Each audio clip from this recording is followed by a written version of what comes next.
Good morning, everyone. Just let me bring up this pre-show sign just so we know that we actually haven't started yet. I'm going to give it a couple of minutes to get everyone on board. So if you are actually coming in a little bit later on, skip to where this pre-show disappears and then we'll actually start with the show there. So if you are actually watching, just say hi. I'm just putting in hi.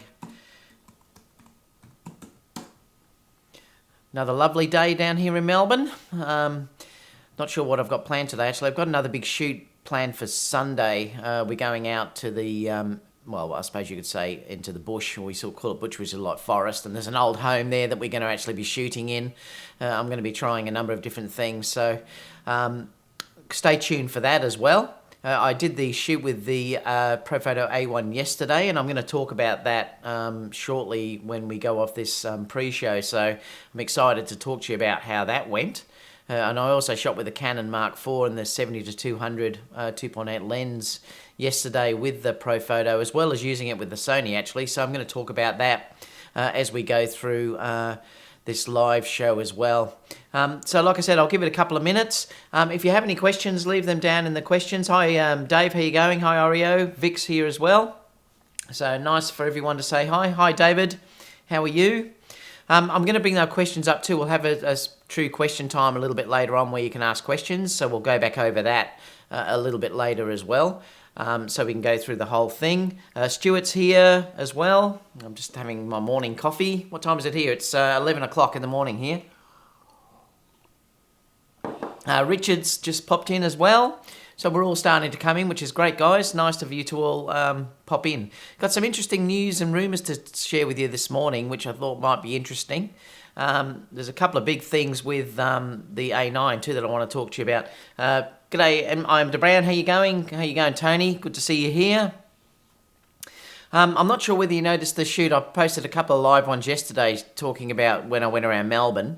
They were a bit wobbly because I was just using my iPhone. I probably should use the gimbal with the iPhone, but I always forget to take it. I had that much stuff yesterday that I'm lugging around. I just didn't take that, so I was trying to handhold it. Woohoo, another FL guy. Is that from Florida? I see you both from Florida. Be nice and warm there compared to here. I think what is it, about 20 degrees here today, so at least it's starting to warm up again, which is good. Stuart's here as well, 8 o'clock, 8 p.m. So is that around LA time or New York time, Stuart? I always get confused. There's so many different time zones everywhere. All right, guys. Well, I think we might actually start. So I'm just going to pull up the Osler Images symbol, and then we can actually start from there. So I'll just hide this pre-show.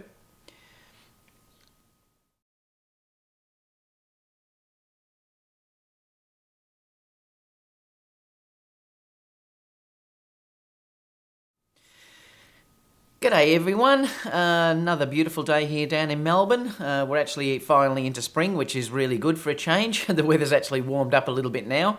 I did a whole shoot around Melbourne last night, which was using the new Profoto A1, which I'm going to talk to you about actually, and how that went. I used it with both the Canon Mark IV and also the Sony A9 as well. So I'll talk to you about how that whole thing went as well. There's a live chat going on now, so you guys can chat amongst there. I will check over every so often, but I will have a question time at the end, so I will be pulling that back up at the end so we can all have a discussion with questions. So make sure if you do want to ask questions, you can leave it in there, and I have left a specific place at the end where we can all go through that together, those questions. So I thought we might go through the news of today, so let's bring up latest news.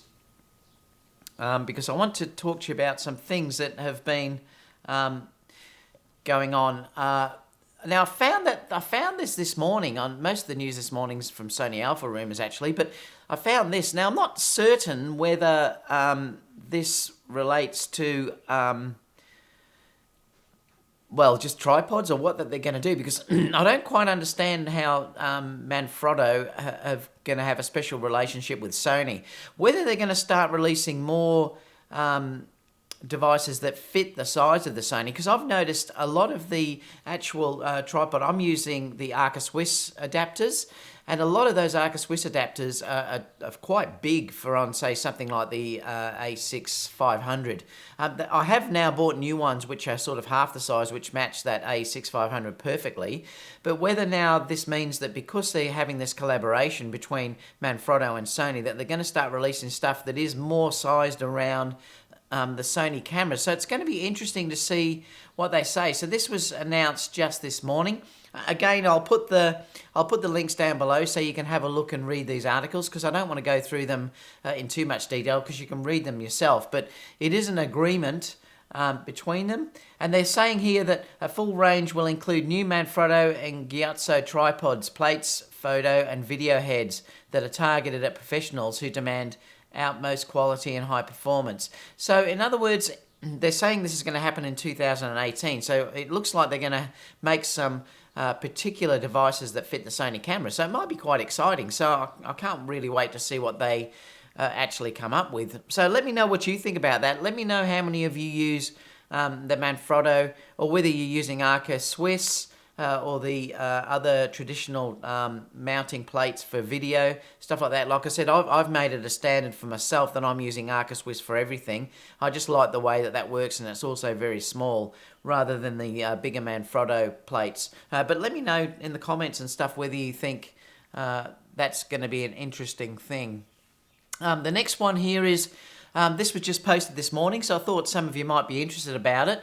Camera Labs f-stoppers have put on it's an hour-long video going through the RX10 1V. Now, I haven't watched that video yet, but it'd be interesting to see what they're saying about that camera. I think in a lot of ways that camera is the perfect travel camera. If you didn't want to take any other cameras, the zoom range on that lens alone, it would be amazing. It's got 4K video built in. I know a lot of people were bagging this when it was released, but I think there's actually a place for this camera. And it certainly would interest me if I didn't want to take multiple cameras or multiple lenses, that I could take a one-in-all camera that would basically do everything for vlogging or whatever else that you needed to do. So there is a full review there for f-stoppers.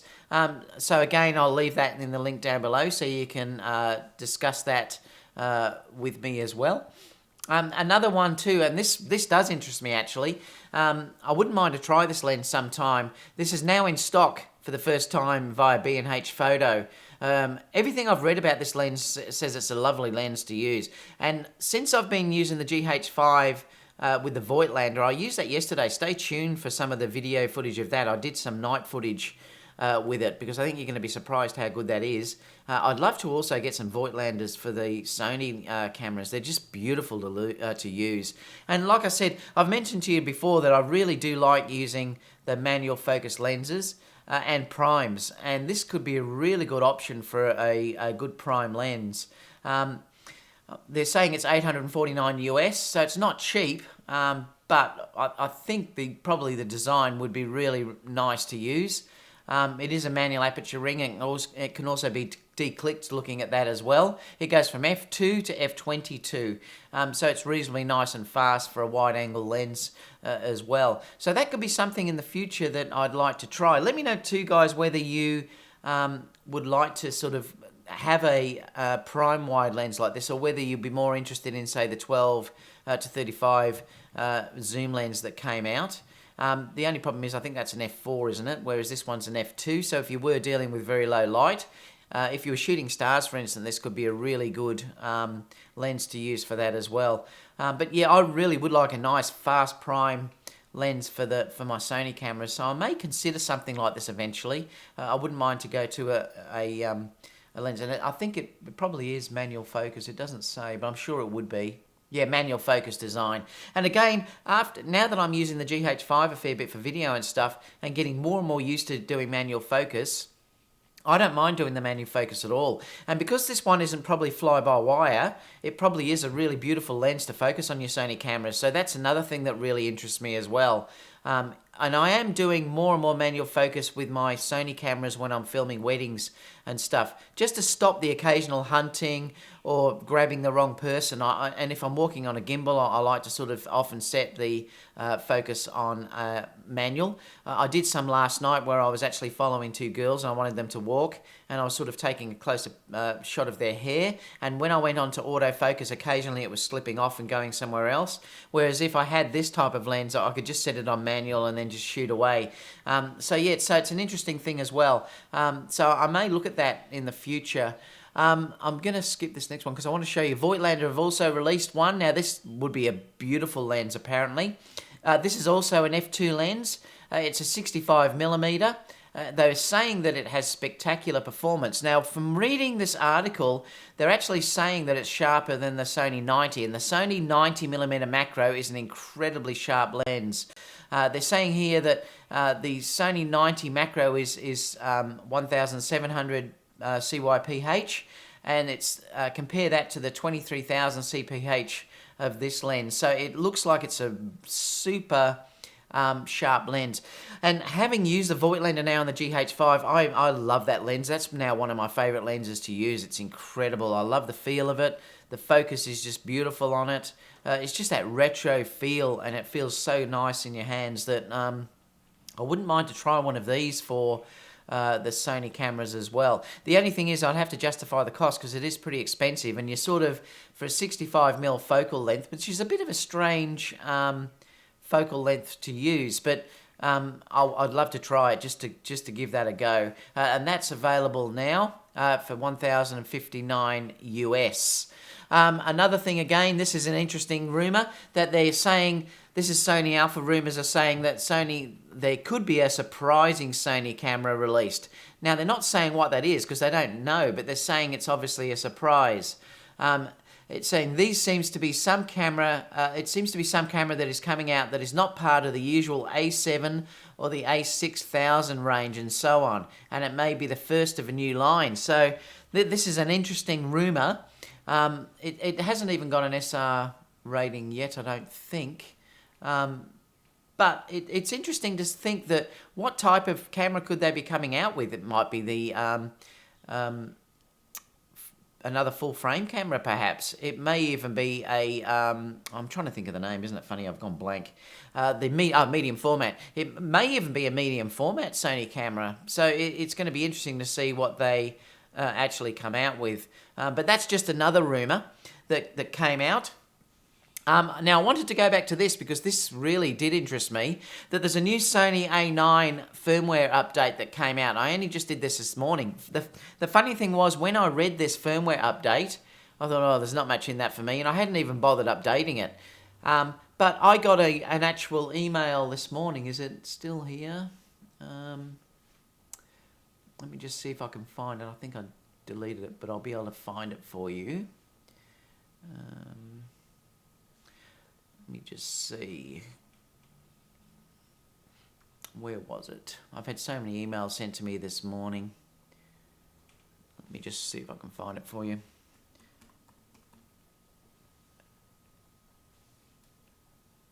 No, I don't think it's there. I must have deleted it. It doesn't matter. Now, I noticed this morning, let me just hide that down, that this new Sony A9 firmware actually enables the Profoto B1s and the Air remote to be used for the first time in high-speed sync and TTL. I thought it was something that Profoto had to do from their side, but it's not. It's actually something that Sony have had to do from their firmware side. And that's not mentioned at all anywhere in this description about what it does. It's just saying basically that it supports IAF with the LA-EA3 mount adapter. That's for the A-mount lenses, and it's also saying it features RAW files that appear when SDXC or microSDXC memory cards are used in certain smartphones, so it's fixed something there as well.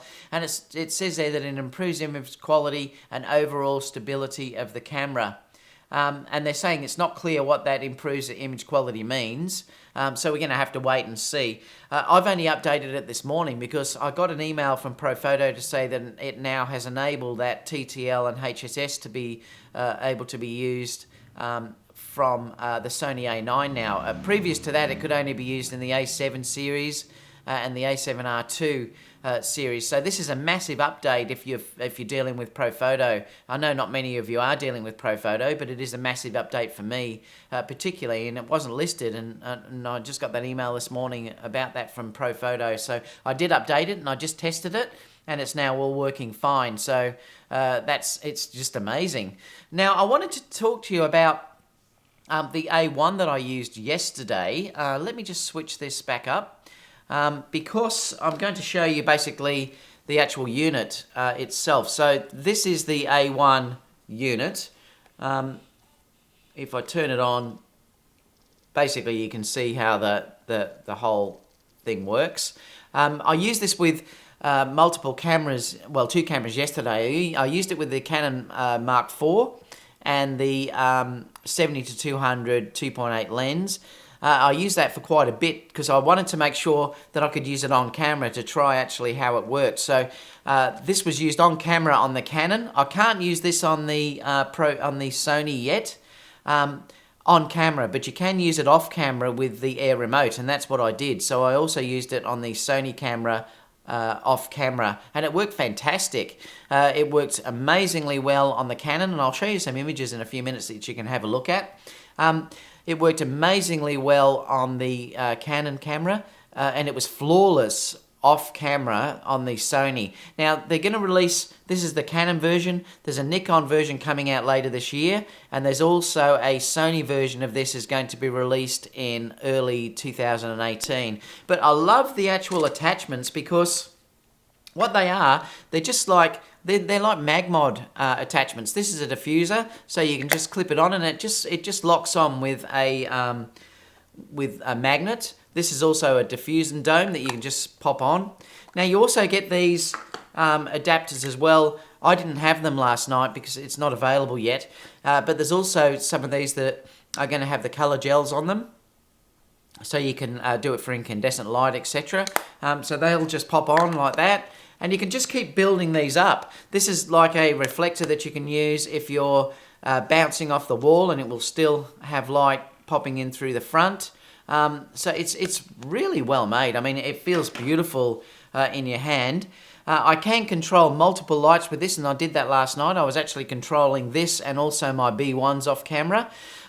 So a lot of people, and this is what I'm going to be saying to people in the video, these are expensive. This was, I think it's $1,000 US, and it's $1,400 Australian. But the Air remote alone in Australia is $500. So if I had to buy an Air remote plus a flash, it's getting pretty close to what I would be paying for those 2 systems anyway.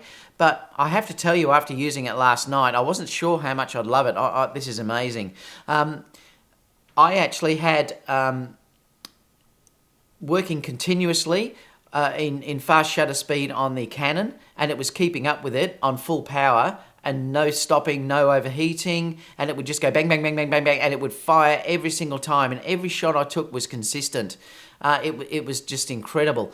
I had no misfires. It worked flawlessly. Now, I'm not saying you need to go out and get this if you are not shooting Profoto, but after using it last night, honestly, I probably would even consider it if I wasn't using Profoto. But for me personally, I found this incredible because not only can I control this as a fill light, but I can also control all of my multiple Profoto units as well. And I can control every setting from all the flashes that I'm using directly from here, because in this area here, you've got groups of A, B, C, D, so I can have multiple groups. There's multiple channels that I can all be setting up, and I can just be changing it just through here to get exposure.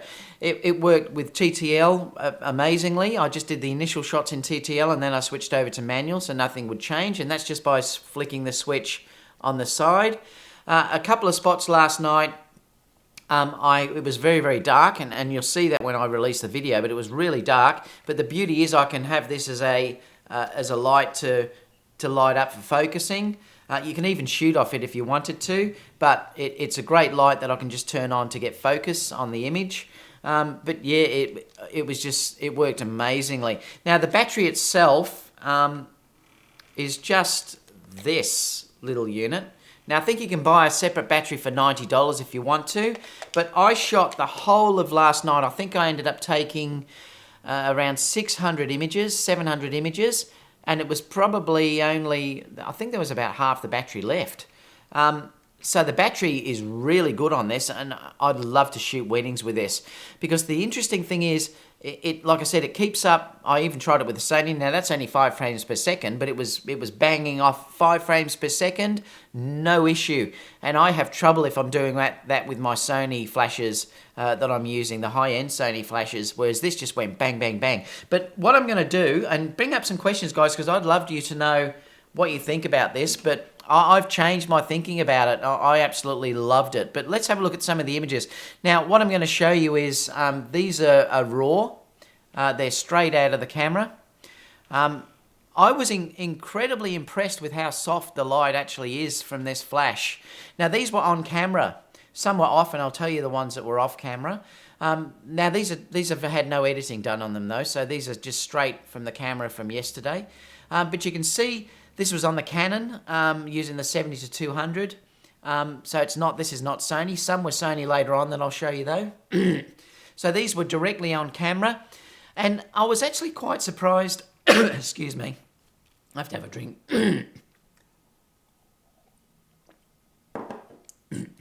I was actually quite surprised how soft the light actually looks with that diffusion dome on it. It's a really nice soft light. Now, you're not going to get the direction. If you want to get direction with this, then you'll have to obviously take it off camera and fire it off camera, and we did that a little bit later. But I just want to sort of show you how it is a lovely soft type look that you get from this on-camera flash. So you can see it's quite heavily backlit here with lights and cars from behind Matisse. But the soft light actually on her is actually really nice. You know, it's a really nice, like I said, these haven't been edited at all yet. It's a really lovely soft light that's coming in there. Let's have a look at another one. Again, this is completely, no, this was taken off camera. So I actually had this to the side of Matisse and lighting her up off camera. So you can sort of see how it's working there. Again, it's a lovely soft light coming through. This was another one where I had Matisse just sitting down. Now this is on camera, so this is actually with the flash on the camera itself. And I can't remember, I was probably 3 meters away, 4 meters away from Matisse. But again, it's filled in lovely, and it's nice and soft. I'm really happy with how it actually went. And this was with me using a camera that I'm not at all familiar with, and it was quite funny over the night trying to use the Canon, honestly, and I'll talk about that a little bit later if you want to ask questions, how I found it compared to using the Sony again. So that's Matisse. Again, she's sort of a little bit backlit from the lights that are coming behind, but you know, she's got lovely softness in her face. The noise I've noticed too from the Canon is nowhere near as good as what the Sony is, and I've noticed that when I blow it up there that it's reasonably noisy, and that's at 3200. So that's one thing I can tell you straight away, that the Canon is nowhere near as clean as what the Sonys are particularly, and I'm used to that Sony noise now. But I remember I could only use the Profoto A1 on camera on the Canon at this stage until the Sony is released later on. But just love the results that it's actually giving me. Again, if we're talking about Ash here, this one was with me using the A1 on the camera, and I took the B1 in the actual corner. So let me just bring up Death Scribble. So I had the A1, which was sort of on here. The B1 was on a stand with the 2-foot octa box and the grid in here to stop the spill going everywhere. And the other, the fill was given by using an on-camera, the Profoto A1 on camera. Like I said, if you're shooting Profoto, this is really a no-brainer for me now, even though it is $1,400 that it's going to cost me to get this flash. I'm actually going to get it. Now, I've had a lot of people that were talking to me, particularly online. I've been noticing that a hell of a lot of people are saying you can just buy any other flash for half the price, quarter of the price. And I'm looking at this a little bit different, that I already am in the Profoto ecosystem. So for me, it's not that much of a big deal to actually get it.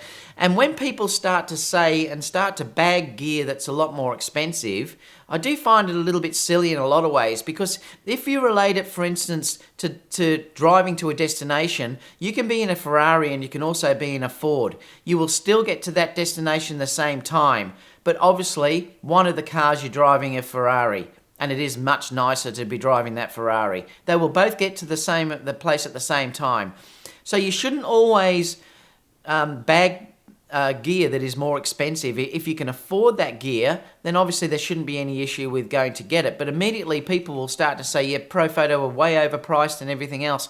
Well, I can tell you they're saying that without ever using that gear. And that's the interesting thing that people have to understand. I was a little bit skeptical before I got this yesterday, thinking, yeah, it's way overpriced. It is too much for what a flash is. But after using it, I can tell you I don't think it is overpriced at all. It's amazing, and I'm so happy with how it actually worked. So these are 3 images here where you can see that Ashley has been lit from the back. Again, I've exposed for the ambient first, and I've then had the on-camera flash to give the fill. And it's also controlling the Profoto lights in the background as well. So no matter how many Profoto lights you have around, you could be controlling them from your on-camera flash and also controlling the fill with very easy controls. And again, there's another one here with Ash doing just a few separate poses. So they were using on-camera and off-camera flash at the same time. This is using just on-camera flash. So you can see how soft this actually is. And I'm actually quite impressed. Look, I'm not saying I'm going to use this on camera. Obviously, I won't. I'll still be using it 90% off camera. But for what it gives you on camera, it's way better than what I would be getting if I was using my Sony, for instance, without a diffuser on it at all, without using an umbrella. This is just with that dome diffuser on it, and it is really soft light. Again, this is using 2 lights here. It's using the A1 on camera, and it's using the B1 in the background to give that fill that is through here that you can see. But all the front is just filled with the Profoto A1 on camera. And again, I think it's a lovely result. It's beautiful. This one here was done with, that's still, this is the A9. Oh, there you go. So this was shot with the, I told a lie then. This one actually is shot with the A9. So this had the, I can tell you how this was actually worked. That on the Kiri, my assistant, was holding the Profoto just off camera, the A1 directly in front, and then I had another B1 behind. So I was trying this on the Sony to see how it actually worked. So this was using the Sony system for this one. I was dying to try it to see how it worked with the Sony. This one as well is the A9 as well. The same setup was done here as well, that the Profoto A1 was just used for fill in the front. And there was no B1 used at all here. So this only had the one flash that was used, which was the on-camera flash, or just off-camera, but it was held close to the camera like it would be if it was on it. And this last image here was used with the Profoto A1 on the A9 again, just a little bit to the left of the camera. So it was actually sitting over here, just off-camera, through there, and it's lighting up her face and everything else to balance for this ambient background as well. So it gives you an idea about how this will work, guys, because at the moment there's not many people using it in real life. The only people I've seen, I reckon, are sponsored people. So I was interested to see how it would be using it as a real user. Now, I did mention to the company I picked it up on, and you'll notice when I get that on the video that I said I'm not going to give a glowing report if it's no good, because I'm not paid by Profoto to do this. So unlike most of the others that you're seeing online, they've been given these things for free, and they'll be honest about that they were given it for free. So they're sponsored by Profoto, and clearly they're probably going to give a balanced and a view from that Profoto line down that way. Is that door open? Yeah. But I'm not paid by them at all. I'm going to buy this unit. I am actually going to buy this unit when it's released for Sony next year, but I'm going to buy it out of my money. So again, it's not anything. I'm not trying to sell you anything that I would not purchase myself. I'm not sponsored by them. I'm not sponsored by the company that actually gave me this loan unit for the weekend. they just contacted me, say, do you want to review it? Because I purchased all my gear through that company. And I said, yeah, I'd love to be the first one in Australia to review this. So I am the first one that I know of in Australia that's actually reviewed it and used it in real life. But yeah, I absolutely adored it, guys. I think it's fantastic. But let's bring up some questions, because I'd be interested to see what you guys think about this. But let me just bring up this one. Where are we? There. I'll just quit this for a second. So we'll go back over the other questions that people have actually asked. Most people are just saying hello initially. Is there a way to shoot the A1 using external power? Well, Dave, you don't really need to. There's not, I don't believe. But having used that last night, I used that for the whole night last night. Now, I shot for probably 5 hours. And like I said, I think I ended up taking around 700 images. It might have been a fraction more than that. And there was still at least nearly half the power left in the battery. So the batteries are pretty amazing on these cameras. The other thing is the battery is only $90 to buy a second battery, so it's not much at all. It charges very fast. I only had the one battery, so I didn't have a spare battery, so I was a bit worried about that, thinking it would not last for the night. But it was incredible. And I tried and actually showed that on the video where I was shooting in continuous mode on the A9. Like I said, that's only 5 frames per second, but boy, did it keep up, and that was on full power. I also did it on the Mark IV. I'm not sure how many frames that is per second. It might be 10 or something. I can't remember, but it kept up with that as well. There's no way any other on-camera flash that I've used would be able to do that without having battery packs, and even then I think it probably would overheat. That was incredible how it worked. So yeah, it's amazing. That battery pack is so good. I don't think you need external power. Ian De Brown said, yes, good to see you. David said, I own a Manfrotto tripod. I do too. I've got a couple of Manfrotto. Sniper V said, not sure what will come out of the Sony Manfrotto partnership, but it's nice to see. It means Sony is being taken seriously. Yeah, I'm interested too to see what they bring out of that. I don't know either what they're going to do. Someone's saying they're hoping for a Sigma 14 1.8 Art. Oreo said, I'm actually more leaning in the lower 12mm because of the extra angle that it will allow for use. And there's also a tilt shift adapter. And like I said, I've heard good reports about that lens, so I'd love to try it. So eventually, if I can get my hands on one, I'll give it a review. David said, I told myself I wouldn't purchase any more lens for the rest of the year. I love it. I tell myself that all the time. Oreo said, Voitlander makes outstanding macro lenses. I know, look, I'm so happy with that Voitlander lens for the GH5. Stay tuned for the video. I'll post that soon. I'm going to post the this A1 review first, and I've got like the Canon review and the Sony review, so I'll be posting both of them. But that'll be the next videos I'll actually be posting. Oreo said, I used the 125mm macro and it was incredible quality. Oh, I'd love to try that lens. Yeah, it must be amazing. Delta Dave said, A7 III with XQDs. Interesting, that's what you're saying they're going to release, Dave. That is an interesting one. I am De Brown said, my apologies, I've had a few drinks tonight. Tony, you're a shocker. But does the top of the flash look a lot like my head and David's? That's because we're both bald. It does look. You can obviously take that off if you want to. There's another thing too that I'll show you. The zoom on this is incredible because you actually just turn, this dial here to zoom the lens in and out. So again, it's a really nice design. It feels really well made. Now, what else have we got? The top of your head is a tan. David is lacking a tan. Oh, you guys, I'm shocking. Andrew said, hello, A7 III mechanical shutter, pros and cons from electronic shutter versus mechanical. I don't know whether you're talking about the A9. I use the electronic shutter now all the time if I can remember to turn it over. The funny thing is I often forget. Because I'm shooting flash, I should just leave it on auto and then it will decide between the two of them. I'm so used to using mechanical shutter that I often find I'm shooting mechanical shutter and then I realise what I'm doing and I'll switch the A9 over to electronic shutter. I've found there's no loss at all with going electronic. And I haven't had issues with banding at all. So I'm saying at this stage, if the A7 III has the same type of processor that the A9 has, you would shoot most of the time in electronic unless you're using flash. If you're using flash, you have to use your normal mechanical shutter. So that's a time where you would have to shift over.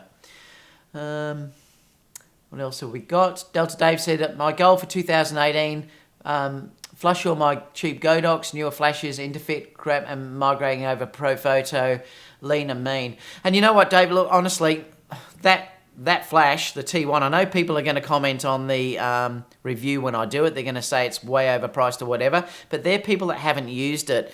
You need to go and rent it or something like that and then actually use it to see how amazing this is. In weddings, I'm telling you, this would be a game changer. The way that this works, the soft light that it gives you on camera, which I can only use on the Canon, but the soft light that it gives you on camera, the way it can keep up with you without overheating. Well, my Sony haven't overheated, but they will take a while to fire off. If you're trying to get a kiss and you're going bang, bang, bang, bang, bang, bang, bang, it won't keep up. There's no way, whereas that had no issue with keeping up with fast shutter speeds, and they were very consistent. Richard said, I'm thinking of getting the Sony version. Would it work with the A6500? What do you mean there, Richard? With what? Sony version of what? Just let me know in the questions. Delta Dave said, what do you think of the skin tones? Now, I'm going to try this, Dave, on Sunday's shoot. I'll take the Canon and also the Sony. I'm going to take a couple of pictures of the girls and I might post them and then see what you think. I'm not going to tell you which camera shot what, and then you can have a look and let me know in the comments below, and then I'll tell you later on which one was which, because I would be interested to see how the skin tones are with the Canon and the Sony, so I might make a video about that. So I will address that when I do the shoot on Sunday. I couldn't do it on... I mean, I could, because I actually did them here with looking at skin tones. I mean, if you're dealing with going back to... let's have a look. Let's just bring this back for a second. If you're dealing with this, which was the Sony A9, and this was shot with the Canon. But again, these are totally not edited. You know, I mean, you know, I may want to say pull a fraction of more yellow up into the skin tones here. These are straight out of camera, so it's hard to tell, but. They're both really nice. Let me know what you think here, guys. Like I'm saying, this one probably could do with a little bit of exposure increasing. But it'll give you an idea about the skin tones for both cameras, how they're actually working. But the Sony A9 particularly has beautiful skin tones now. I've got no issue now with the Sony. I never had anyway, but it's much closer without any editing at all, getting the skin tones fairly close. And having used both cameras now side by side, they're both... pretty good. Let me know what you guys think about that, because I'd be interested to know. Let me just bring back this up.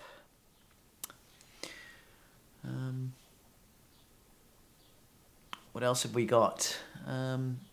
Carl's here. Hi, Carl. How are you? Oh, Richard, Profoto A1. No, it won't work with the A6500. It'll work manual, I think. I've never used it. It's only working with the A7 series cameras, and now it works with the A9. I'd say anything new that comes out probably will work, but it's not supported with the A6000 series at all. So yeah, you'd have to be careful. I don't think it may not even fire, so you'd have to be careful about that. So no, if you're just shooting with the A6000 series, I wouldn't be getting the A1. Andrew said also, do you think the A7 III will have the ability to switch to Super 35? Well, I hope so. I mean, I love that feature, and I use that feature all the time. I use that feature particularly on the A9 because it lowers the resolution, and it gives me about an 18, 19 megapixel file size, Andrew. So it is a really important thing to actually have that Super 35. It also gives you much more reach too, and if you use that with clear image zoom, well then again, you know, you're getting massive reach out of your lenses. So it's a really good thing to actually have on your camera. So I hope that all the Sony cameras have that, because I'm using that all the time now. Let me see if there's any more. So is there any more last questions, guys, before we finish for the day? I'd love to know if you have any other things to say. Clearly, if you're joining in later on, leave your comments down below about what you think about the A1, because I'd be interested to know too. Please remember, like I said before, that this gear is basically for everyone. If these deer companies weren't innovating, well, then obviously these Chinese knockoff companies probably wouldn't have developed what they've actually developed, because they are obviously reverse engineering what's going on in the higher end gear. And sometimes we have to support the higher end stuff. I like to do that personally, though, support them for all their research that they do. But remember, you do get what you pay for a lot of the time, and that's the thing that you've got to think about. If I'm going to a higher shop and I'm doing a high-end professional fashion shoot, I know if I go to a high shop that I'm going to be able to get the Profoto gear, because it's always in any high shop, and I know it's always going to work. The light modifiers are incredibly easy to attach for me, the way that they just slide on. I've showed you that in previous videos. But remember, that's for me.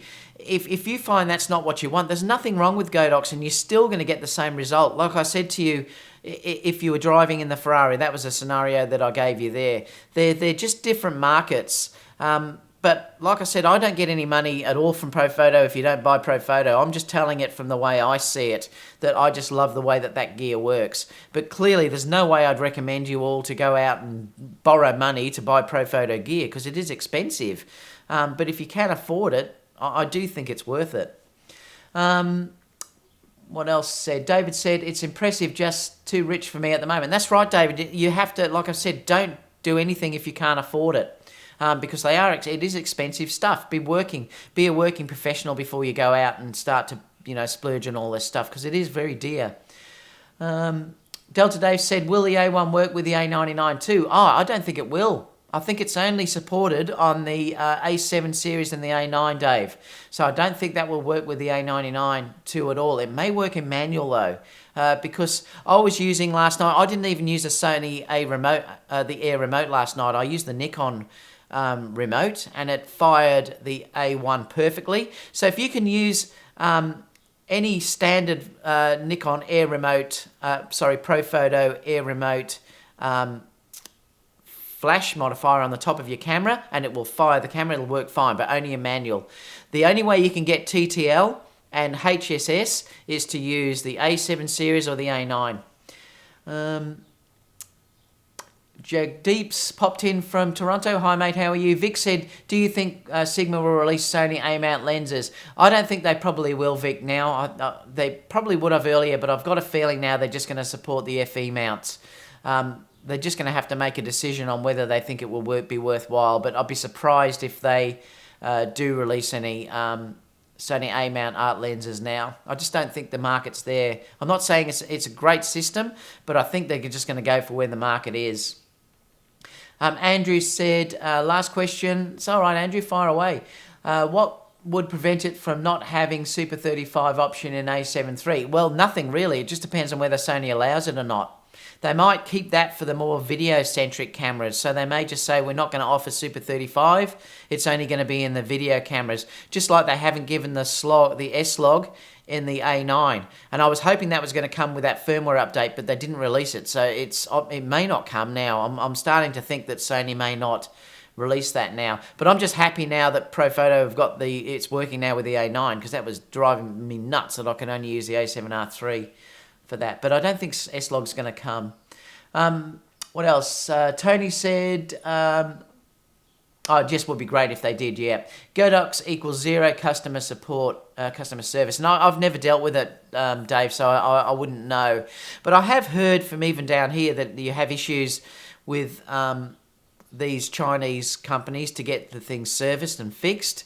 The other issue is that anything like that may have to go back to China to be done, and that could be an issue for me if it has to be fixed. I've even heard that the GH5 Panasonic's a nightmare here in Australia to actually get fixed, so it could be an issue for me even if I do have to get that fixed, whereas Sony seems to be upping their pro support. And I noticed the other day I saw a thing about that they're even upping that again over in the US particularly, and that will become more to everywhere else. I've been very happy with how the Sony Pro service works here in Australia. They pick it up the same day within a couple of hours after I phone them. It's actually picked up by a courier and sent away, and it's usually back in a few days. So I have been really happy with how the Pro Sony service works here. I've heard that the GH5 Panasonic stuff is nowhere near as good. It can go away for weeks, so I'm hoping that camera doesn't break down. So is there any last questions you want? Now, I will be obviously doing the video of the A1 that you'll see that being shot. Those images that you saw today were just from that. You'll actually see this being shot and see me using it in life. That'll be coming over the coming days. And I've also got a shoot, like I said, on Sunday with a whole group of girls that I'll do. And I'll try and test the skin tones between the Canon and the Sony. But looking at those images, I can already tell you that the low light noise is nowhere near as good already looking at from the Sony as compared to what I get with the Canon as what I get with the Sony. So clearly the low light still is an issue with Canon. So that's a bit of an issue. Focus, though, was incredible. I mean, it actually focused really well, the Canon, and it was really nice to use. But I have to tell you, the weight killed me. Lugging that camera around, because I used it around for 3-4 hours, my back was really starting to hurt. And I said to my wife who was with me, I said, oh my God, I couldn't go back to this now.